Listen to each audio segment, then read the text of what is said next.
21 বছর পর পাকিস্তানের মাটিতে ম্যাজিক ফিগারের দেখা পেলেন কোনো বাংলাদেশি ব্যাটার। তিনি মুশফিকুর রহিম। তবে তার সেঞ্চুরি পূরণের সাথে সাথে উচ্চারিত হচ্ছে তামিম ইকবালের নামও।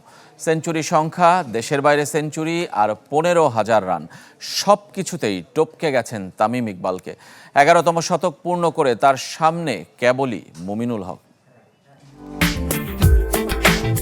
ফ্যালকন অ্যালুমিনিয়াম, মরিচা পড়ে না ও স্ক্র্যাচ প্রুফ।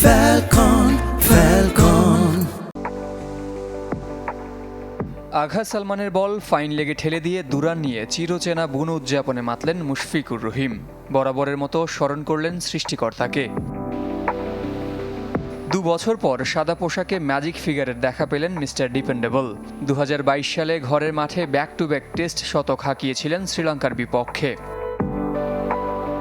তৃতীয় দিন সাদমান ইসলাম ব্যর্থ হলেও রাওয়ালপিন্ডিতে এদিন সেঞ্চুরির হাতছানি নিয়ে নেমেছিলেন মুশফিক ও লিটন দাস।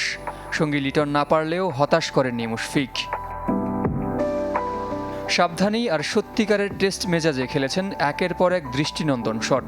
ঠিক 200 বলে পূর্ণ করেছেন ক্যারিয়ারের 11তম সেঞ্চুরি। পেছনে ফেলেছেন তামিম ইকবালকে, যার 5টি দেশের বাইরে। সেখানেও তামিমকে পেছনে ফেলেছেন, হয়েছেন 1 নম্বর।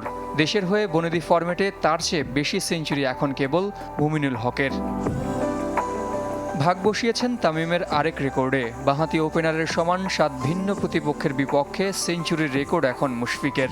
একই সাথে ঘুচিয়েছেন পাকিস্তানের মাটিতে সেঞ্চুরির 21 বছরের খরা। সবশেষ 2003 সালে পেশোয়ারের স্বাগতিকদের বিপক্ষে শতকের উদযাপনে মেতেছিলেন জাভেদ ওমর। রাওয়ালপিন্ডিতে আরও এক কীর্তি হাতছানি দিয়ে ডাকছে মিস্টার ডিপেন্ডেবলকে। বিদেশের মাটিতে ভেঙে দিতে পারেন তামিমের সর্বোচ্চ 2329 রানের রেকর্ড। জহির সাগর, চ্যানেল 24।